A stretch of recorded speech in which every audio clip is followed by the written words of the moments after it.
Capítulo 15. El espacio exterior. La medición de las distancias a las estrellas. Nuestro conocimiento del universo en su totalidad se basa en dos fundamentos: ser capaces de medir las distancias a las estrellas y ser capaces de determinar la composición de las estrellas. Como ya hemos visto anteriormente, el primer conocimiento real de las distancias a las estrellas surgió en el siglo XVIII, cuando Edmond Halley constató que algunas de las estrellas fijas habían cambiado de lugar desde la época en que las habían observado sus predecesores de la Grecia antigua. Para entonces, los astrónomos habían comenzado a realizar mediciones precisas de las distancias en el sistema solar, utilizando el mismo proceso de triangulación que es la base de la topografía. Para medir la distancia a un objeto sin desplazarnos realmente hasta él, necesitamos poder ver ese objeto desde los dos extremos de una línea base de longitud conocida. A partir de los ángulos que forman con la línea base las líneas visuales al objeto trazadas desde los extremos de dicha línea base, se puede calcular la distancia aplicando la geometría de los triángulos. Esta técnica ya se había utilizado para medir las distancias a la Luna, nuestra vecina más cercana en el espacio, que se encuentra a 384.400 kilómetros de distancia. Pero en el caso de objetos más distantes se necesitan líneas de base más largas para poder realizar mediciones precisas. En 1671, el astrónomo francés Jean Richer, 1630 a 1696, viajó a Cayena, en la Guayana Francesa, donde llevó a cabo observaciones de la posición de Marte sobre un fondo de estrellas fijas, al mismo tiempo que su colega, el italiano de nacimiento Giovanni Cassini, 1625-1712, realizaba unas observaciones similares desde París. Así fue posible calcular la distancia a Marte, combinando esto con las leyes de Kepler relativas al movimiento planetario. Se pudo calcular la distancia de la Tierra, o cualquier otro planeta del sistema solar, al Sol. Las cifras que Cassini obtuvo para la distancia de la Tierra al Sol, 140 millones de km, solo diferían en un 7% menos con respecto al valor aceptado actualmente, 149,6 millones de km, y aportaban el primer indicio preciso de la escala en que se pueden situar las dimensiones del sistema solar. Otros estudios similares referidos a Venus y realizados durante los tránsitos de 1761 y 1769, que Halley había predicho, condujeron a una mejora de la estimación de la distancia entre el Sol y la Tierra, conocida como unidad astronómica, UA, y dieron un valor de 153 millones de kilómetros, que se acerca al valor conocido actualmente lo suficiente como para poder pensar que las mejoras posteriores de las mediciones fueron ya solo un pequeño ajuste, y para permitirnos aceptar que a finales del siglo XVIII los astrónomos tenían una idea muy acertada de la escala en que se encuadran las dimensiones del sistema solar. Determinaciones del paralaje de las estrellas. Lo que resultaba altamente preocupante en aquella época era que esto implicaba unas distancias inimaginables desde la Tierra hasta las estrellas. Durante cualquier intervalo de 6 meses, la Tierra se mueve desde un lado del Sol al otro, entre los extremos opuestos de una línea base cuya longitud es de 300 millones de kilómetros, o 2 UA. Sin embargo, las posiciones de las estrellas en el cielo nocturno no cambian cuando se observan desde un extremo u otro de esa enorme línea base. Sería de esperar que las estrellas más cercanas parecieran moverse con respecto a las posiciones de otras estrellas más distantes, del mismo modo que cuando colocamos un dedo a la distancia de un brazo extendido y cerramos alternativamente cada uno de nuestros ojos, la posición del dedo parece moverse con respecto a objetos más distantes, un ejemplo del efecto conocido como paralaje. Es fácil calcular cuánto en apariencia debería moverse una estrella cuando se observa desde diferentes lugares de la órbita de la Tierra. Los astrónomos definen un segundo de arco de paralaje, o parsec, como la distancia que tendría que haber hasta una estrella para que ésta mostrara un desplazamiento de un segundo de arco en el cielo, al ser vista desde los extremos opuestos de una línea base cuya longitud fuera de 1 UA 250. Así, una estrella situada a un parsec de distancia mostraría un desplazamiento de 2 segundos de arco al ser observada desde los extremos opuestos de una línea base de 300 millones de kilómetros de longitud, que es lo que mide aproximadamente el diámetro de la órbita de la Tierra. Desde un punto de vista geométrico sencillo, esta estrella se encontraría a una distancia de 326 años luz, que es igual a 206.265 veces la distancia que hay desde nosotros hasta el Sol.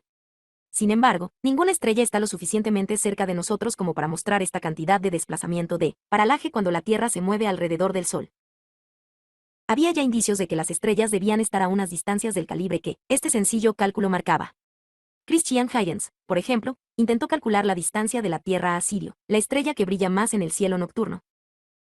250. Para hacernos una idea de lo que significan estas magnitudes angulares, pensemos que la luna llena cubre 31 minutos de arco, es decir, más de medio grado. Por lo tanto, un segundo de arco es aproximadamente una sexagésima parte de un trigésima parte, o lo que es igual 1/diagonal L, 800 de la anchura aparente de la luna en el cielo. Comparando su brillo con el del Sol. Para hacer esta comparación, hizo que entrara la luz del Sol en una habitación oscura, dejando que la luz pasara a través de un orificio realizado con un alfiler en una pantalla, y ajustando el tamaño del orificio hasta que la luz que se veía por el pinchazo adquirió un brillo que era aproximadamente el mismo que el de Sirio, lo cual no era fácil, ya que obviamente tuvo que mirar al Sol durante el día y a Sirio durante la noche. Sin embargo, poniendo de manifiesto lo pequeña que es la fracción de luz solar que corresponde al brillo de Sirio, y sabiendo que el brillo de un objeto es inversamente proporcional al cuadrado de su distancia. Huygens afirmó que, si Sirio fuera realmente tan brillante como el Sol, debería estar 27.664 veces más lejos. El escocés James Gregory, 1638 a 1675, mejoró esta técnica comparando el brillo de Sirio con el brillo de los planetas que se pueden ver en el cielo al mismo tiempo. Los cálculos fueron un poco más complicados, ya que era preciso calcular cómo se atenuaba la luz del Sol durante su recorrido hasta los planetas, haciendo una estimación de la cantidad de luz que se reflejaba y calculando cómo se atenuaba esta luz reflejada durante su viaje hasta la Tierra. Pero, en 1668, Gregory aportó una estimación de la distancia a Sirio equivalente a 83.190 UA. Isaac Newton actualizó este cálculo, utilizando unas estimaciones mejoradas de las distancias a los planetas, y obtuvo una distancia a Sirio de 1.000.000 UA, que apareció publicada en su System of the World en 1728, el año siguiente a su muerte. La distancia real a Sirio es 550.000 UA, o 2,67 parsecs, pero la aparente precisión del valor calculado por Newton debe tanto a la suerte como al razonamiento, ya que varios de los errores inevitables que resultaron de la imprecisión de los datos de que disponía se compensaron entre sí, anulándose mutuamente, y sin producir efecto alguno en el resultado final. La medición de las distancias a las estrellas utilizando la técnica de la triangulación o de la paralaje requería conocer las posiciones de las estrellas en el cielo, en realidad, sus posiciones relativas unas con respecto a otras, medidas con una enorme precisión. El catálogo de Flamsteed, que en su día fue un logro extraordinario, daba las posiciones con un error máximo de 10 segundos de arco, solo 1/diagonal 180 del diámetro de la luna llena vista en el cielo. Las primeras distancias a las estrellas no se midieron hasta la década de 1830, porque solo entonces llegaron las mediciones a ser lo suficientemente precisas, gracias al perfeccionamiento de la tecnología, como para medir los pequeñísimos cambios de paralaje que entraban en los cálculos. Pero en cuanto la tecnología llegó a ser suficientemente buena, fueron varios los astrónomos que se pusieron inmediatamente a hacer las mediciones. Los pioneros eligieron para su estudio aquellas estrellas que, por algún motivo, consideraban relativamente cercanas a nosotros, bien porque las veían muy brillantes, o porque observaban que se movían a través del cielo con el paso de los años, tenían grandes movimientos propios, o por ambas razones. La primera persona que anunció la determinación de una paralaje estelar y la distancia asociada a una estrella fue el alemán Friedrich Wilhelm Bessel, 1784 a 1846, que lo hizo en 1838. Eligió 61 Cygni, una estrella de la constelación del Cisne con un amplio movimiento propio, y descubrió que su paralaje era 0,3136 segundos de arco, lo que implicaba una distancia de 10,3 años luz. Las mediciones modernas dan una distancia de 11,2 años luz, o 3,4 parsecs. De hecho, el primer científico que midió una paralaje estelar fue el escocés Thomas Henderson, 1798 a 1874, cuando estaba trabajando en África del Sur en 1832. Henderson estudió Alpha Centauri, la tercera estrella más brillante del firmamento, y obtuvo una paralaje de 1 segundo de arco, que en cálculos posteriores se redujo a 0,76 segundos de arco, lo cual implicaba una distancia de 3 parsecs o 4,3 años luz. Sin embargo, los resultados de Henderson no se publicaron hasta que regresó a Inglaterra en 1839. Alpha Centauri, de la que ahora se sabe que es un sistema triple, con 3 estrellas que orbitan una en torno de otra, es la estrella más cercana al Sol y tiene la paralaje más grande que se ha medido jamás. Un año después del anuncio de Henderson, el astrónomo de origen alemán Friedrich von Struve, 1793-1864, que trabajaba en el Observatorio Pulkova, cerca de San Petersburgo, midió la paralaje de Vega, también conocida como Alpha Lyrae. La cantidad que obtuvo von Struve era un poco demasiado alta, pero las mediciones modernas dan una paralaje de 0,2613 segundos de arco y una distancia de 8,3 parsecs, 27 años luz. El aspecto importante que hay que destacar en estas mediciones es que todas se refieren a estrellas que están cercanas a nosotros a escala cósmica. La estrella más cercana al Sol está 7.000 veces más lejos que Plutón, considerado en general como el planeta más distante dentro del sistema solar. Además, una vez que se conoce la distancia verdadera a una estrella, se puede averiguar cuál es su brillo auténtico, llamado la magnitud absoluta, invirtiendo la técnica que Huygens, Gregory y Newton aplicaron al caso de Sirio. De esta manera, sabemos actualmente que Sirio, que se encuentra a 2,67 parsecs de distancia de nosotros, es realmente mucho más brillante que el Sol, algo que Newton y sus contemporáneos no podían constatar por carecer de los medios necesarios. De hecho, estos avances realizados a finales de la década de 1830 lo único que hicieron fue dar una idea de la enorme escala de las dimensiones en el universo. Fue al final del siglo XIX cuando, por fin, fue posible medir las paralajes de una forma más sencilla, gracias a la utilización de placas fotográficas para registrar las posiciones de las estrellas. Anteriormente las posiciones tenían que medirse a ojo, utilizando el retículo del telescopio, y en tiempo real, no es sorprendente que la tasa de mediciones fuera aproximadamente de una por año desde 1840 hasta el final del siglo, de tal forma que en 1900 solo se conocían 60 paralajes. En 1950 se había determinado ya las distancias a unas 10.000 estrellas, no todas por el método de la paralaje 251 y, hacia finales del siglo XX, el satélite Hipparcos midió las paralajes de cerca de 120.000 estrellas, con una precisión de 0,002 segundos de arco. La espectroscopia y la materia de las estrellas en muchos aspectos, la astronomía moderna, la astrofísica, no comenzó hasta principios del siglo XX, precisamente gracias a la aplicación de las técnicas fotográficas utilizadas para registrar las imágenes de las estrellas. Al mismo tiempo que daba las distancias a un número de estrellas suficiente como para que los estudios estadísticos tuvieran sentido, la fotografía aportó también un modo de registrar y conservar las imágenes de los espectros de las estrellas, y fue, por supuesto, la espectroscopia, que, como ya hemos dicho, no se desarrolló hasta la década de 1860, la que permitió a los astrónomos obtener información sobre la composición de las estrellas. Se necesitaba además otra información vital, las masas de las estrellas. Esta información se obtuvo mediante estudios de los 251, por ejemplo, las distancias a grupos de estrellas que se mueven juntas a través del espacio, formando un clúster o cúmulo de estrellas, pueden determinarse geométricamente de manera aproximada, midiendo el modo en que los movimientos propios de las estrellas parecen converger en un punto del cielo, del mismo modo que los raíles paralelos del ferrocarril parecen converger en un punto en la distancia. Hay otras técnicas estadísticas que se utilizaron también para medir las distancias a las estrellas, pero este no es lugar para entrar en tantos detalles. Sistemas binarios, en los que hay dos estrellas que orbitan una alrededor de la otra. En el caso de unas pocas estrellas binarias cercanas, la separación entre las estrellas se puede medir de forma angular, y este valor se puede convertir en distancias lineales si se conoce la distancia real al sistema estelar, como es el caso de Alpha Centauri. El inestimable efecto Doppler 252 que se observa en el espectro de la luz que emiten las estrellas de los sistemas binarios, indica a los astrónomos la velocidad a la cual se mueven las estrellas una alrededor de la otra, y, junto con las leyes de Kepler, que se cumplen lo mismo para las estrellas que orbitan una en torno a la otra, como para los planetas que describen sus órbitas alrededor de estrellas, hay suficiente para que los astrónomos puedan calcular las masas de las estrellas. Una vez más, a principios de la década de 1900, hubo una cantidad de observaciones de este tipo que eran suficientes para que los estudios estadísticos tuvieran sentido. Por lo tanto, no es sorprendente que, justo en aquella época, dos astrónomos que trabajaban de manera independiente en orillas opuestas del Océano Atlántico encajaran todas las piezas del rompecabezas y consiguieran dar con la idea más importante que se ha aportado nunca sobre la naturaleza de las estrellas, un diagrama en el que se relacionan los colores de las estrellas con su brillo. Dicho así no parece tan impresionante, pero tiene tanta importancia para la astrofísica como la tabla periódica de los elementos para la química. Sin embargo, y espero que haya quedado claro en capítulos anteriores, como la mayoría de los avances científicos, no se trató realmente de un avance revolucionario, sino de una progresión evolutiva realizada a partir de lo que había sucedido antes y apoyada en los fundamentos que le proporcionaba una tecnología perfeccionada. El diagrama de Hertzsprung-Russell. El danés Egnar Hertzsprung nació en Frederiksberg el 8 de octubre de 1873. Se formó como ingeniero químico, licenciándose en la Escuela Politécnica de Copenhague en 1898, y posteriormente estudió fotoquímica, pero a partir de 1902 trabajó por su cuenta, es decir, con un empleo no remunerado, en el observatorio.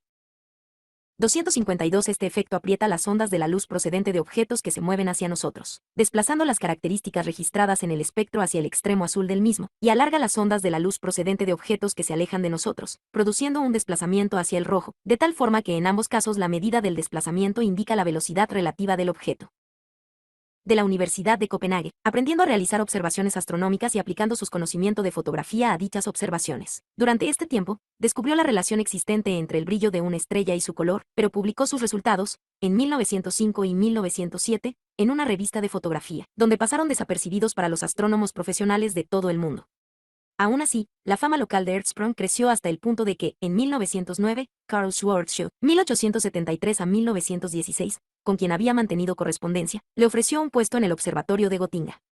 Cuando Schwarzschild, aquel mismo año, se trasladó al observatorio de Potsdam, Hertzsprung se fue con él, permaneciendo allí hasta 1919, año en que se trasladó a los Países Bajos, para ser primero catedrático en la Universidad de Leiden y luego, en 1935, director del observatorio de Leiden. Aunque oficialmente se retiró en 1944, Hertzsprung continuó con las investigaciones astronómicas después de regresar a su país, Dinamarca, cuando contaba más de 80 años, y falleció el 21 de octubre de 1967, justo después de haber cumplido los 94 años. Hizo numerosas contribuciones a la astronomía en la rama de la observación astronómica, incluidos varios estudios sobre movimientos propios estelares y trabajos sobre la escala cósmica de distancias. Pero nada de esto es comparable con el descubrimiento que hizo cuando todavía era técnicamente un aficionado. Henry Norris Russell nació en Oyster Bay, Nueva York, el 25 de octubre de 1877. Su carrera académica comenzó de un modo más convencional que la de Earthsprong. Estudió en Princeton y estuvo una temporada en la Universidad de Cambridge, antes de ocupar un puesto como catedrático de astronomía en Princeton en 1911. Fue allí donde hizo prácticamente el mismo descubrimiento que Earthsprong sobre la relación entre los colores de las estrellas y su brillo, pero tuvo el buen sentido de publicarlo, en 1913, en una revista que sí leían los astrónomos, y asimismo tuvo la inspiración de plasmar esta relación en una especie de gráfico, conocido actualmente como diagrama de Earthsprong-Russell, o sencillamente diagrama HR, lo que hizo que sus lectores pudieran apreciar inmediatamente la importancia del descubrimiento 253. 253 para entonces, Earthsprong también había publicado sus resultados de una forma gráfica. En 1911, peor de nuevo en una revista que era bastante desconocida para los astrónomos. Figura 40. El diagrama de Earthsprong-Russell, en que se expresa la relación entre el brillo binarias y también investigó la composición de la atmósfera del Sol, por métodos espectroscópicos.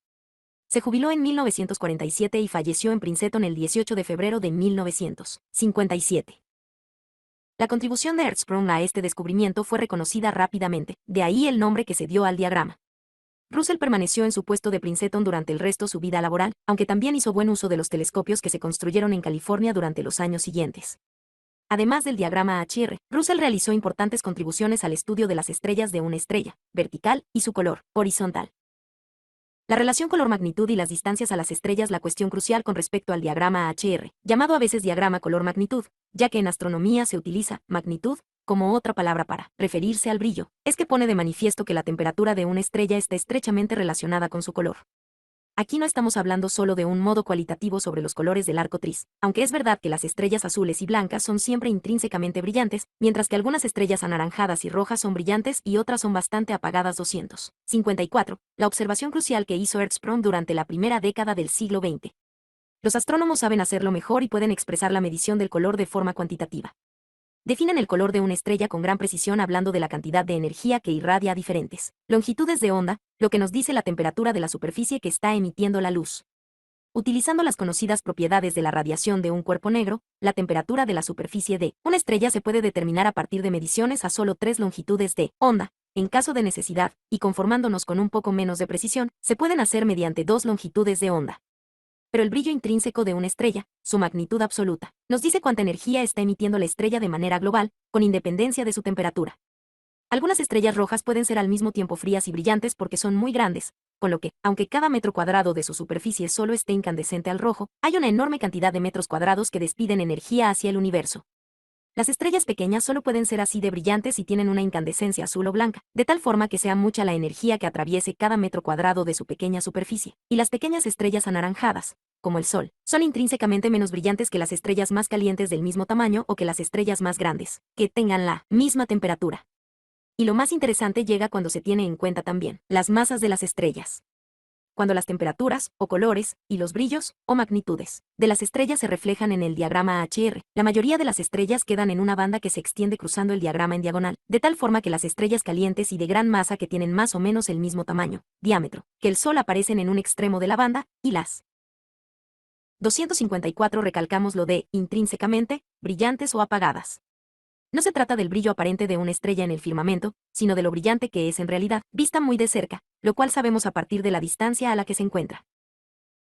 Estrellas frías y oscuras con menos masa que el Sol quedan en el otro extremo de la banda. El propio Sol es una estrella intermedia que se sitúa aproximadamente en el medio de lo que se llama la secuencia principal. Las estrellas grandes y frías, pero brillantes, los gigantes rojos, quedan por encima de la secuencia principal. Y también hay algunas estrellas oscuras y pequeñas, pero calientes, las enanas blancas, que están por debajo de la secuencia principal.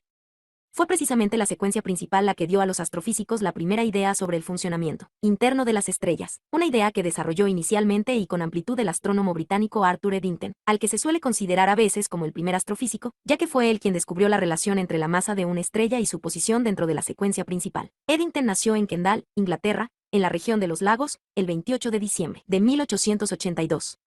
Su padre murió en 1884 y la familia, Arthur tenía una hermana, se trasladó a Somerset, donde le educaron en la doctrina cuáquera. Eddington estudió en el Owens College de Manchester, la institución precursora de la Universidad de Manchester, y posteriormente, desde 1902 hasta 1905, en la Universidad de Cambridge. Trabajó en el Royal Greenwich Observatory hasta 1903, antes de regresar a Cambridge para ocupar la cátedra Plumiana de Astronomía y Filosofía Experimental, como sucesor de George Darwin, y en 1914 llegó a ser también director de los observatorios universitarios. Ocupó todos estos cargos hasta su muerte, acaecida en Cambridge el 22 de noviembre de 1944. Dada su destreza como observador y siendo un teórico brillante, un administrador capaz y una persona dotada para comunicar ideas científicas importantes con un lenguaje claro que llegaba a una amplia audiencia, fue el primer divulgador de las teorías de la relatividad de Einstein en inglés. Eddington dejó una profunda huella en la astronomía del siglo XX, pero se le recuerda sobre todo por dos contribuciones cruciales. La primera contribución se debió en parte a que Eddington era cuáquero y objetor de conciencia con respecto a la guerra. Einstein presentó por primera vez su teoría general de la relatividad ante la Academia de las Ciencias de Berlín en 1915, y al año siguiente la publicó en Alemania, mientras Gran Bretaña y Alemania, por supuesto, estaban enfrentadas por la guerra. Sin embargo, una copia del informe de Einstein llegó a los Países Bajos, que eran neutrales, yendo a parar a las manos de Willem de Sitter, 1872 a 1934, quien pasó una copia a Eddington, que, entre otras cosas, era en aquella época secretario de la Royal Astronomical Society. Cumpliendo con las funciones de su cargo, transmitió la información relativa a los trabajos de Einstein a esta institución. Este fue el comienzo de su papel de portavoz de la teoría general en el mundo angloparlante. Entre otras cosas, la teoría de Einstein predecía que la luz procedente de estrellas distantes debía sufrir una cierta desviación al pasar cerca del Sol, produciendo así un desplazamiento en las posiciones aparentes de dichas estrellas en el cielo. Esto se podía observar durante los eclipses. Por casualidad, se produjo un eclipse adecuado en 1919, pero no fue visible desde Europa. En 1917, la Royal Astronomical Society comenzó a hacer planes de contingencia para enviar un par de expediciones a observar y fotografiar este eclipse desde Brasil y desde la isla de Príncipe, situada frente a la costa oeste de África si la guerra acababa a tiempo. Sin embargo, en aquella época había pocas razones para pensar que la guerra podría terminar rápidamente, y las bajas en el frente habían llegado a ser tan numerosas que el gobierno británico implantó el reclutamiento obligatorio, de tal modo que todos los hombres sanos podían ser llamados a filas. Aunque tenía ya 34 años, Eddington era apto para el servicio militar, pero resultaba mucho más valioso para Gran Bretaña como científico que como soldado en las trincheras, aunque no suscribiríamos el argumento de que los científicos merecen un trato especial, ya que todos los que estaban en el frente habrían sido más útiles a la sociedad si hubieran regresado a casa. La cuestión fue planteada en el Ministerio del Interior británico, por un grupo de científicos eminentes y se comunicó a Eddington que quedaría exento del reclutamiento por su valor para la comunidad científica. Eddington contestó que, si no hubiera sido declarado exento por esos motivos, habría reclamado de todas formas la exención como objetor de conciencia, lo que puso furiosos a los burócratas del Ministerio del Interior. Su primera reacción fue responder que, si Eddington deseaba ser objetor de conciencia, podía reunirse con sus amigos cuáqueros en las tareas agrícolas, para las que estaba preparado de sobra. Pero, alguna habilidosa jugada del director del Royal Greenwich Observatory, Frank Dyson, salvó las apariencias y persuadió al Ministerio de Interior de que aplazara el reclutamiento de Eddington con la condición de que el científico objetor encabezara una expedición, con la que el gobierno quería comprobar la predicción de Einstein sobre la desviación de la luz. En cualquier caso, Eddington habría sido la persona ideal para este cometido, ya que tenía experiencia de primera mano con estudios de eclipses realizados desde Brasil mientras trabajaba para el Royal Greenwich Observatory, pero estas maquinaciones quedaban en el segundo plano de las intrigas frente al hecho de que Eddington era realmente el hombre que demostró que Einstein tenía razón. Esta vez fue a la isla de Príncipe, pero se envió una expedición similar a Brasil, siendo Eddington quien estaba encargado de procesar y analizar los resultados. La importancia de estas observaciones de eclipses pronto llegaría a ser evidente, pero primero veamos la otra contribución crucial de Eddington a la ciencia. Cuando el mundo volvió a la normalidad después de la Primera Guerra Mundial, a principios de la década de 1920 Eddington reunió todos los datos que pudo encontrar sobre masas estelares y los relacionó con los datos del diagrama HR, para demostrar que las estrellas más brillantes son las que tienen una masa mayor. Por ejemplo, una estrella de la secuencia principal que tenga 25 veces la masa del Sol es 4.000 veces más brillante que el Sol. Esto resultaba lógico. Una estrella se mantiene por la presión que genera en su interior y que contrarresta el tirón hacia adentro que produce la gravedad. Cuanta más masa tenga, más peso habrá presionando hacia el interior y más presión tendrá que generar. Esto solo lo puede hacer quemando más rápido su combustible, cualquiera que sea este combustible, para generar más calor, que finalmente escapará de la superficie de la estrella en forma de una cantidad mayor de luz a la vista de los que la observamos. La explicación física de lo que sucede es realmente bastante sencilla, por las razones que hemos mencionado anteriormente, relativas al destino de complicadas estructuras en condiciones de temperatura y presión altas, de tal modo que la temperatura existente en el centro de la estrella se puede calcular a partir de las observaciones relativas a su brillo, su masa y su tamaño, determinado a partir del brillo, si se conoce la distancia, y también, una vez que las relaciones entre brillo y color se descubrieron, a partir de su posición en el diagrama HR. Cuando Eddington cuantificó todo esto con números, hizo un descubrimiento fundamental. Todas las estrellas de la secuencia principal tienen aproximadamente la misma temperatura en su parte central, aunque sus masas oscilen en una escala que va desde decenas de veces la masa del Sol hasta un décimo de la masa del Sol. Es como si las estrellas tuvieran instalado un termostato. Cuando un globo de gas se hunde bajo su propio peso y aumenta la temperatura en su interior cuando la energía gravitatoria se convierte en calor, nada sucede que pueda detener este proceso hasta que se alcanza una temperatura crítica, a la cual el termostato pone en marcha una reserva casi inagotable de energía, casi inagotable para las medidas que habitualmente maneja un ser humano. En la década de 1920 era ya bastante obvio, al menos para Eddington, de dónde podía proceder la energía. En el siglo XIX se había producido un debate, a veces feroz, entre los geólogos y los evolucionistas por una parte, y los físicos por la otra, sobre las edades respectivas de la Tierra y el Sol. De una manera bastante razonable, algunos físicos como William Thomson, Lord Kelvin, indicaron que en la ciencia de aquel momento no había ningún proceso conocido que pudiera hacer que el Sol brillara, durante un tiempo tan largo como el que se requería para explicar la evolución de la vida en la Tierra. Tenían razón, pero antes incluso del final del siglo XIX, como ya hemos visto, se descubrieron fuentes de energía que eran nuevas para la ciencia, y estas fuentes aparecían en forma de isótopos radioactivos. Durante los primeros años del siglo XX, esto llevó a los científicos a especular sobre si una estrella como el Sol se mantendría caliente en el caso de contener radio. Solo 3,6 gramos de radio puro en cada metro cúbico del volumen del Sol sería suficiente para obtener el calor necesario, una teoría que fue discutida, entre otros, por el predecesor de Eddington en la cátedra plumiana, George Darwin. De hecho, la vida media del radio, como pronto se supo, es demasiado corta para que esto funcione, pero estaba claro que la energía subatómica tendría la clave para la longevidad del Sol y de las estrellas. Con los adelantos que tuvieron lugar en la física subatómica durante las 2 primeras décadas del siglo XX, y armado con la teoría especial de la relatividad de Einstein y su ecuación E igual a mc2, en 1920 Eddington pudo explicar las implicaciones ante la audiencia de la Junta Anual de la British Association for the Advancement of Science. Las estrellas recurren a algún enorme depósito de energía, de alguna forma que para nosotros es desconocida. Este depósito difícilmente puede ser otro que la energía subatómica que, como se sabe, existe en abundancia en toda la materia. A veces soñamos que algún día el ser humano aprenderá a liberar y utilizar esta energía para su provecho. Este almacén es casi inagotable, la cuestión es que pueda ser explotado. Solo en el Sol hay energía suficiente para mantener su producción de calor durante 15.000 millones de años. A continuación justificaba esta afirmación. Francis Aston ha demostrado de forma concluyente que la masa del átomo de helio es incluso menor que las masas de los 4 átomos de hidrógeno que caben en él, y en esto, en todo caso, los químicos estuvieron de acuerdo con él. En la síntesis se produce una pérdida de masa de un parte entre 120, siendo el peso atómico del hidrógeno 1008 y el del helio solo 4. No voy a insistir en explicar la maravillosa prueba que Aston hizo para comprobar esto, ya que sin duda podrán ustedes oírlo explicado por él mismo. La masa nunca puede ser destruida, y este déficit solo puede corresponder a la masa de la energía eléctrica liberada en la transmutación. Por consiguiente, podemos calcular al momento la cantidad de energía que se libera cuando se forma el helio a partir del hidrógeno. Si un 5% de la masa de una estrella está constituida inicialmente por átomos de hidrógeno, que gradualmente se van combinando para formar elementos más complejos, el calor total liberado será más que suficientemente para lo que necesitamos y no tendremos que seguir buscando la fuente de la energía de una estrella. Eddington iba por buen camino, pero tendrían que pasar todavía varias décadas para que se averiguaran los detalles del modo en que se liberaba la energía dentro de las estrellas, en parte a causa de un malentendido implícito en esa referencia a que el 5% de una estrella estaba constituido por hidrógeno, y en parte, porque para hacer los cálculos completos se necesitaba la mecánica cuántica, que no estaría totalmente desarrollada hasta finales de la década de 1920. Volveremos a esta historia a su debido tiempo, pero en la década de 1920 la astronomía estelar ya había encontrado otro modo de medir las distancias, al menos a algunas estrellas, y también se había construido un nuevo telescopio con el que poder aplicar aquella técnica. Esta combinación pronto ocasionaría otro cambio radical en el modo en que la humanidad veía su posición en el universo. La evidencia que proporcionaba la secuencia principal era que el Sol no es más que una estrella ordinaria, nada especial dentro de la Vía Láctea. La evidencia que emergería finalmente gracias a los nuevos indicadores de distancias era que la propia Vía Láctea tampoco era nada especial dentro del universo.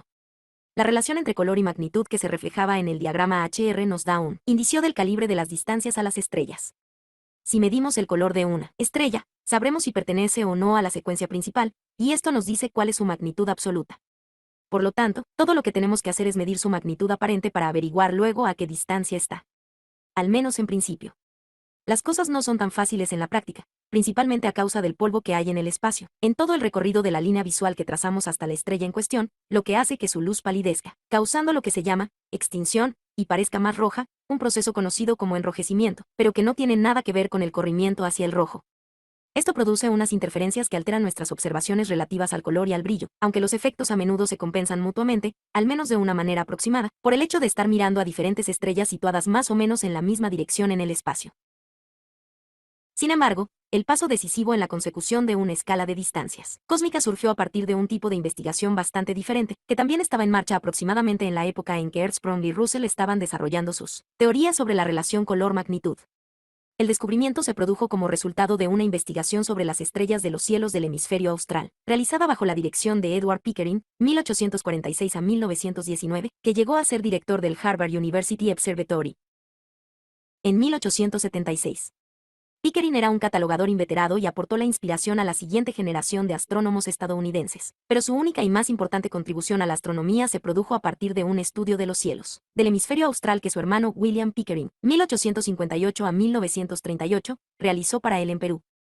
El auténtico trabajo de catalogación, la anotación, escribiendo limpiamente con pluma y tinta en grandes libros de contabilidad las posiciones y el brillo de todas y cada una de las estrellas que habían quedado reflejadas en las placas fotográficas enviadas a Harvard, lo llevaban a cabo equipos de mujeres que, en aquellos tiempos no tan ilustrados, se contrataban generalmente por sueldos más baratos que los de los hombres, y a menudo no eran consideradas como personas que tuviera capacidad intelectual para un trabajo más creativo.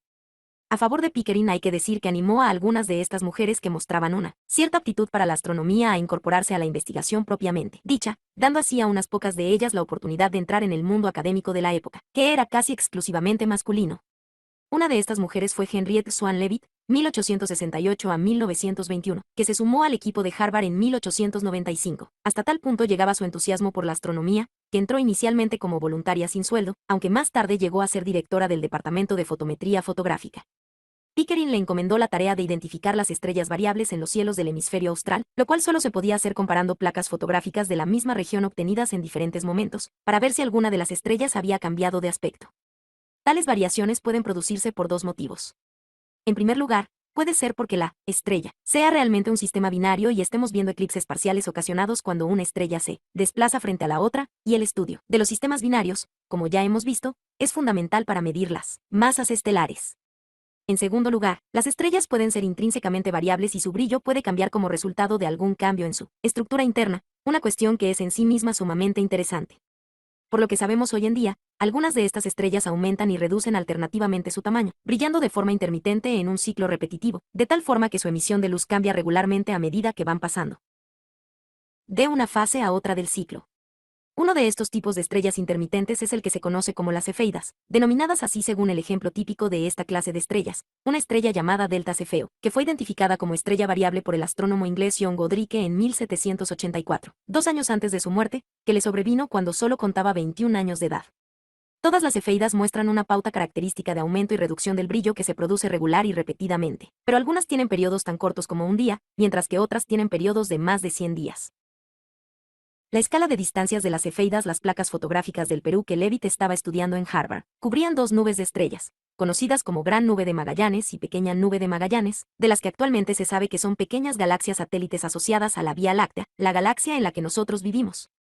En el transcurso de su esmerado trabajo, Leavitt se dio cuenta de que las cefeidas de la Pequeña Nube de Magallanes, PNM, mostraban una pauta de comportamiento global, según la cual las cefeidas más brillantes, considerando su brillo medio durante todo un ciclo, recorrían las fases de su ciclo más lentamente. En 1908 se publicó un informe sobre su descubrimiento inicial, y para 1912, Leavitt tenía ya datos suficientes como para expresar esta relación periodo-luminosidad en una fórmula matemática, desarrollada a partir del estudio que ella misma realizó sobre 25 cefeidas de la PNM. Constató que la razón por la que se ponía de manifiesto esta relación era que la PNM está tan lejos que las estrellas que la componen producen el efecto de estar todas ellas a la misma distancia de nosotros, ya que la luz que emite cualquiera de ellas palidece en la misma cantidad durante su recorrido hasta nuestros telescopios. Por supuesto, Existen diferencias en las distancias a las distintas estrellas de la PNM, y estas diferencias pueden ascender a docenas de cientos de años luz, en términos absolutos, pero, comparadas con la distancia a la que se encuentra la PNM, son solo un pequeño porcentaje de la distancia global de la galaxia a la Tierra, por lo que solo afectan al brillo aparente de las estrellas en una pequeña fracción del empalidecimiento global, debido a su distancia a nuestro planeta. Leavitt halló una relación matemática clara entre el brillo aparente de una cefeida de la PNM y su periodo, de tal forma que, por ejemplo, una cefeida que tenga un periodo de 3 días tiene solo una sexta parte del brillo de una cefeida que tenga un periodo de 30 días. Esto solo podía significar que las magnitudes, absolutas, de las cefeidas se relacionan una con otra de la misma manera, ya que el efecto de la distancia es prácticamente el mismo para todas las cefeidas de la PNM. A partir de aquel momento todo lo que se necesitaba era hallar la distancia a tan solo una o dos cefeidas de nuestro entorno más próximo, de tal modo que fuera posible determinar sus magnitudes absolutas, con lo que luego las magnitudes absolutas de todas las demás cefeidas, y por consiguiente sus distancias, podrían calcularse a partir de la ley de periodo-luminosidad que Leavitt había descubierto. De hecho, fue Hertzsprung el primero que midió las distancias a las cefeidas más cercanas, y lo hizo en 1913, consiguiendo así la calibración que necesitaba la escala de las distancias a las cefeidas 255. Sin embargo, como suele suceder habitualmente en astronomía, las observaciones estuvieron plagadas de dificultades, entre otras, pero nada despreciables, la extinción y el enrojecimiento. La calibración que consiguió establecer Hertzsprung implicaba una distancia de 30.000 años luz hasta la PNM, aproximadamente 10.000 parsecs, las cifras actuales, teniendo en cuenta los efectos de la extinción y el enrojecimiento, de los que Hertzsprung no fue consciente, son 170.000 años luz, 52.000 parsecs. A tal distancia, incluso en el caso de que dos cefeidas disten entre sí 1.000 años luz, esto representa solo el 0,6% de la distancia de ambas hasta nosotros, con un pequeño efecto en su empalidecimiento relativo, debido a la distancia entre ellas. En cualquier caso, incluso aquella estimación tan a la baja que logró Hertzsprung, constituyó la primera indicación de lo grande que es realmente el espacio. La escala de las distancias a las cefeidas, por supuesto, no es menos importante para los estudios de las estrellas de la Vía Láctea que para los estudios del universo en sentido amplio. Algunos cúmulos estelares, clusters, agrupados juntos en el espacio, contienen docenas o cientos de estrellas de masa, colores y brillos diferentes, pero con que hubiera una sola cefeida en el cúmulo, sería suficiente para conocer la distancia a todas estas estrellas, con todo lo que esto implica para determinarlas. 255 fue Russell en 1914, junto con su discípulo Harlow Shapley, de quien hablaremos más adelante, el primero que perfeccionó estas estimaciones de las distancias, teniendo en cuenta la extinción. Propiedades de las estrellas y, por ejemplo, suprimir los efectos del enrojecimiento y la extinción al representarlas en un diagrama HR. Pero fue en las comprobaciones realizadas más allá de la Vía Láctea donde las cefeidas cambiaron la percepción que tenemos de nuestra posición en el universo. Las cefeidas y las distancias a otras galaxias. Estas comprobaciones fueron posibles gracias al desarrollo de una nueva generación de telescopios, en gran medida como resultado del entusiasmo de un hombre, George Heller y al. 1868 a 1938, un astrónomo que tenía, por una parte, un don para persuadir a los benefactores de que debían participar con grandes sumas de dinero, por otra parte, una gran habilidad para la gestión que le permitió ver dónde estaban las aplicaciones afortunadas de aquel dinero para la construcción de nuevos telescopios y observatorios, primero en la Universidad de Chicago, luego en Mount Wilson, California, y finalmente en Mount Palomar, también en California. El instrumento clave en esta fase concreta de exploración del universo fue el reflector de 100 pulgadas de diámetro conocido como telescopio Walker, con el nombre del benefactor que lo pagó, que se instaló en Mount Wilson en 1918 y todavía está en uso hoy en día, o, más bien, en la noche. Durante 30 años fue el telescopio más grande de la Tierra y transformó nuestro conocimiento del universo. Funcionó sobre todo en manos de dos hombres, Edwin Hubble, 1889 a 1953, y Milton Hansen, 1891 a 1972. No se debe creer todo lo que se ha escrito sobre Hubble, quien, por decirlo educadamente, exageró sus primeros logros, inventándose historias sobre sus proezas como atleta y pretendiendo que con anterioridad había sido un abogado de éxito. Sin embargo, esto no resta importancia a su trabajo como astrónomo.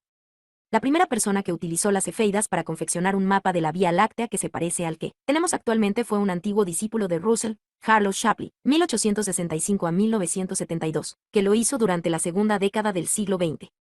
Utilizó un reflector de 60 pulgadas en Mount Wilson, que fue desde 1908 hasta 1918 el mayor telescopio del mundo, y fue uno de los primeros que usó el de 100 pulgadas, pero se fue de allí para convertirse en director del Harvard College Observatory en 1921, perdiendo así la oportunidad de sacarle todo el partido a las posibilidades que ofrecía el nuevo telescopio.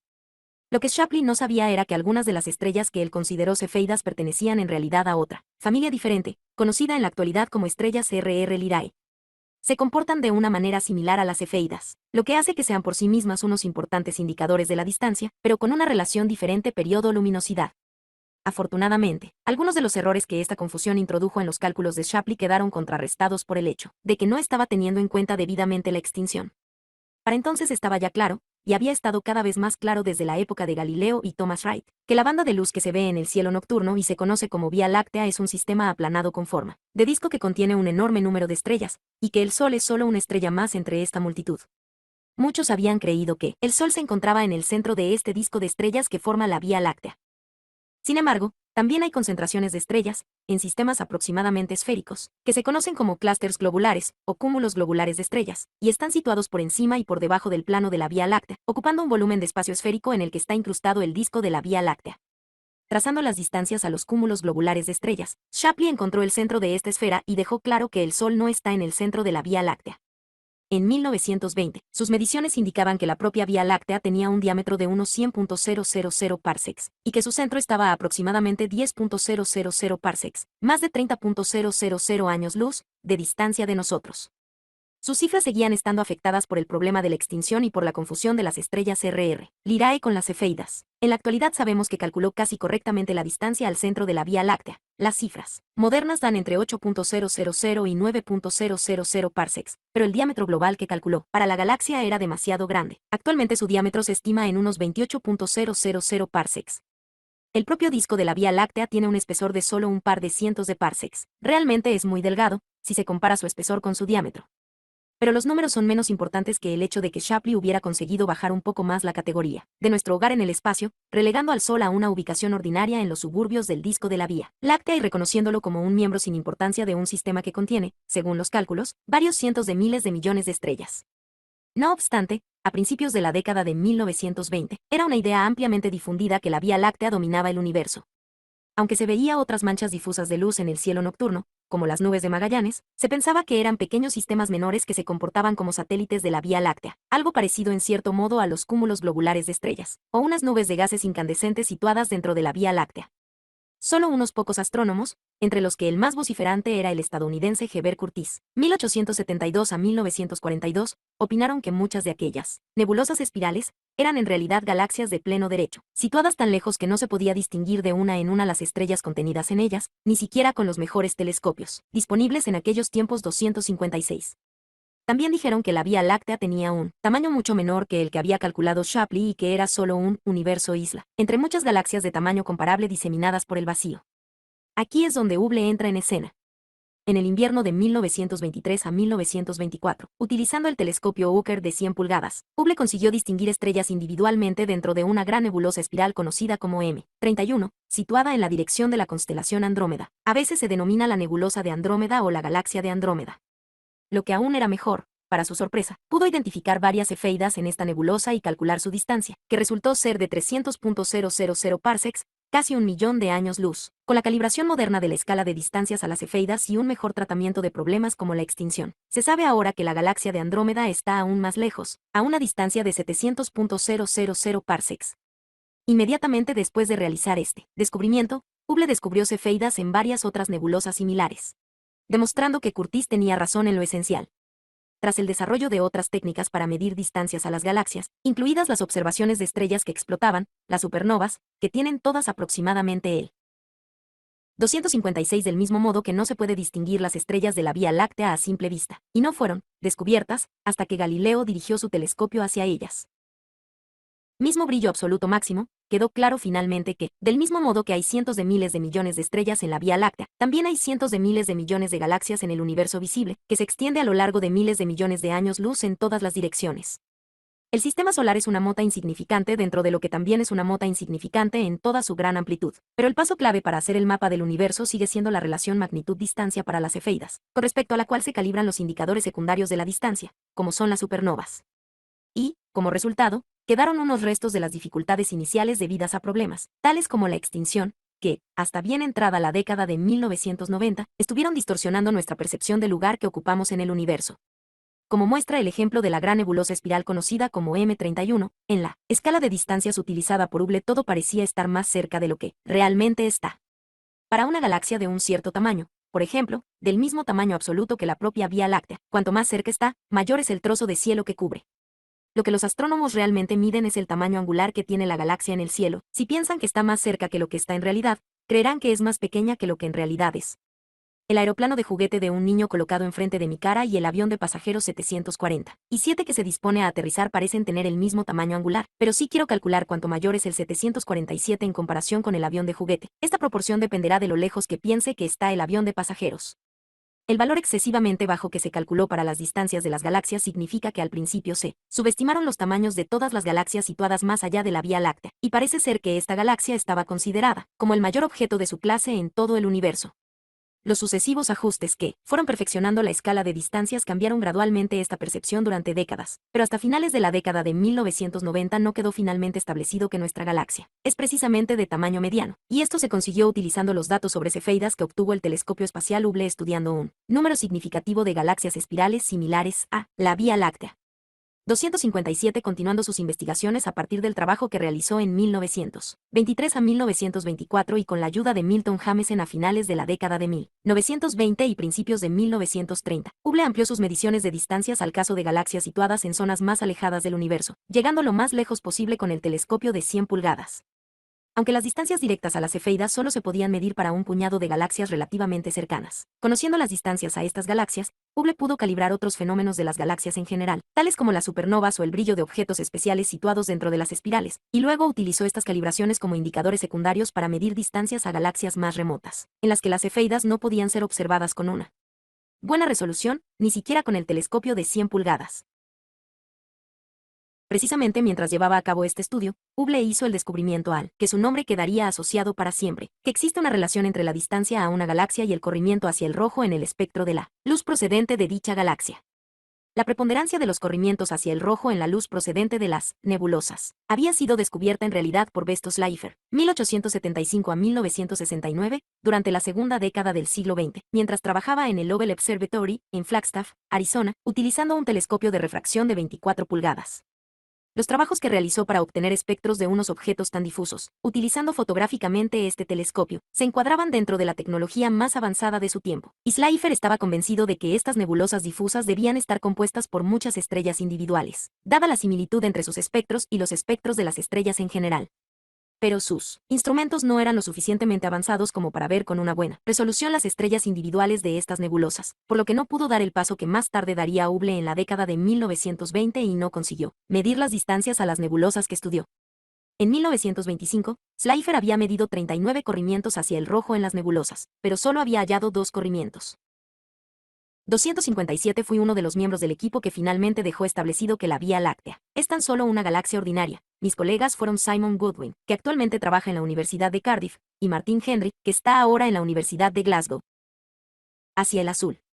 Otros astrónomos habían medido solo 4 corrimientos hacia el rojo y ningún corrimiento hacia el azul en unos sistemas que Slipher no había estudiado primero, aunque muchos de los resultados de Slipher habían sido confirmados por otros observadores. La interpretación natural de estos datos fue que se trataba de una consecuencia del efecto Doppler, porque la mayoría de las nebulosas se movían alejándose rápidamente de nosotros, y solo 2 se desplazaban hacia nosotros. Hubble y Jameson comenzaron midiendo distancias a nebulosas que anteriormente Slipher habían observado espectroscópicamente, pero tomaron sus propios datos espectroscópicos, en realidad fue Jameson quien lo hizo, para comprobar sus aparatos y confirmar los resultados de Slipher. Luego ampliaron este tipo de investigación a otras galaxias. Aparte de los muy pocos objetos que ya se conocían, no se encontraron corrimientos hacia el azul 258. Descubrieron que la distancia de una galaxia es proporcional a su corrimiento hacia el rojo, un fenómeno sobre el cual se informó en 1929 y que se conoce actualmente como ley de Hubble. Para Hubble este descubrimiento tenía valor como indicador de distancias. Ahora bien, él, o Jameson, solo tenía que medir el corrimiento hacia el rojo de una galaxia y se podía deducir la distancia a la que la galaxia se encontraba. Pero la importancia de este descubrimiento iba mucho más allá de esto, y unos pocos astrónomos se percataron rápidamente de ello. Esbozo de la teoría general de la relatividad. La explicación del descubrimiento realizado por Hubble y Jameson llegó desde la teoría general de la relatividad de Einstein, la cual, como ya hemos visto, se había publicado en 1916. La característica que convierte a esta teoría en general, como contrapuesta al carácter restringido de la teoría especial de la relatividad, es que contempla las aceleraciones, y no solo el movimiento en línea recta y a velocidad constante.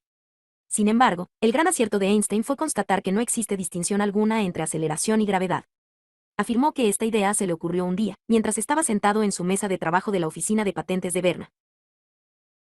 258 El par de galaxias con corrimientos hacia el azul, una de las cuales es Andrómeda, se encuentran muy próximas a nosotros a escala cósmica y se mueven hacia nosotros por influencia de la gravedad. Esto contrarresta la expansión universal a estas escalas relativamente locales.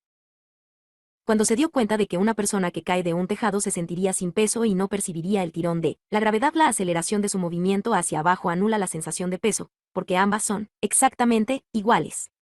Todos hemos experimentado la equivalencia entre la aceleración y la gravedad en un ascensor. Cuando el ascensor se pone en marcha y comienza a subir, nos sentimos presionados contra el suelo y nos sentimos más pesados. Cuando el ascensor se detiene, nos sentimos más ligeros porque está desacelerando y en el caso de ascensores rápidos, el resultado puede ser que nos alcemos sobre las puntas de los pies. Lo genial por parte de Einstein fue encontrar un conjunto de ecuaciones para describir la aceleración y la gravedad, todo en el mismo paquete, así como toda la teoría especial de la relatividad, y de hecho, toda la mecánica newtoniana como casos especiales de la teoría general. No es en absoluto cierto, a pesar de todo lo que los titulares de los periódicos vociferaron después de la expedición de Eddington, de los eclipses, que la teoría de Einstein derrocara a la obra de Newton, la gravedad newtoniana, en particular la ley del inverso del cuadrado o ley de la gravitación universal, sigue siendo una buena descripción del modo en que el universo funciona, salvo en condiciones extremas, y cualquier teoría mejor que ella ha de reproducir todos los éxitos de la teoría newtoniana, además de introducir elementos nuevos, del mismo modo que, si se desarrolla alguna vez una teoría mejor que la de Einstein, esta nueva teoría tendrá que explicar todo lo que la teoría general explica, y más todavía. Einstein necesitó 10 años para desarrollar la teoría general, a partir de los fundamentos que le proporcionaba la teoría especial, aunque hizo muchas otras cosas en aquellos años, desde 1905 a 1915, dejando la oficina de patentes en 1909 para convertirse en un profesor con dedicación exclusiva en la Universidad de Zúrich, y dedicando gran parte de sus esfuerzos a la física cuántica más o menos, hasta 1911, año en que trabajó durante un breve tiempo en Praga, antes de ocupar un puesto en la ETH de Zúrich, donde había sido un estudiante tan vago. Posteriormente, en 1914, se instaló en Berlín. La clave del andamiaje matemático en que se apoya la teoría general de la relatividad se lo suministró, cuando estaba en Zúrich en 1912, un viejo amigo, Marcel Grossmann, 1878 a 1936, que había sido compañero de estudios en la ETH, donde solía prestar a Einstein los apuntes que tomaba en las clases para que éste los copiara, siempre que a Einstein le suponía una molestia intolerable acudir él mismo a las clases. En 1912, Einstein ya había aceptado la limpia representación de la teoría especial de la relatividad mediante una geometría del espacio-tiempo cuatridimensional uniforme que le ofrecía Hermann Minkowski. Ahora bien, Einstein necesitaba una forma más general de geometría para manejar la forma más general de física que había desarrollado, y fue Grossmann quien le orientó hacia la obra del matemático del siglo XIX Bernhard Riemann, 1826 a 1866, que había estudiado la geometría de las superficies curvas y había desarrollado los instrumentos matemáticos necesarios para manejar este tipo de geometría, llamada geometría no euclídea, ya que Euclides estudió superficies planas, en tantas dimensiones como se desee. Este tipo de investigación matemática sobre la geometría no euclídea tenía ya un largo recorrido tras de sí. A principios del siglo XIX, Carl Friedrich Gauss, 1777.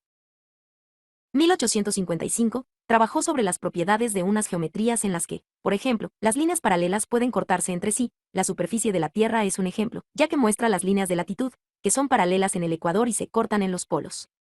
Gauss no llegó a publicar todos estos trabajos, muchos de los cuales no se dieron a conocer hasta después de su muerte, aunque fue él quien acuñó el término que se traduce como geometría no euclídea. Algunos de sus logros en esta rama de la geometría fueron redescubiertos más tarde por el húngaro János Belyai, 1802 a 1860, y el ruso Nikolai Lobachevsky, 1793 a 1856, trabajando independientemente el uno del otro, en las décadas de 1820 y 1830. Sin embargo, al igual que el entonces desconocido trabajo de Gauss, estos modelos trataban solo casos específicos de geometría no euclídea, tales como la geometría de la superficie de una esfera.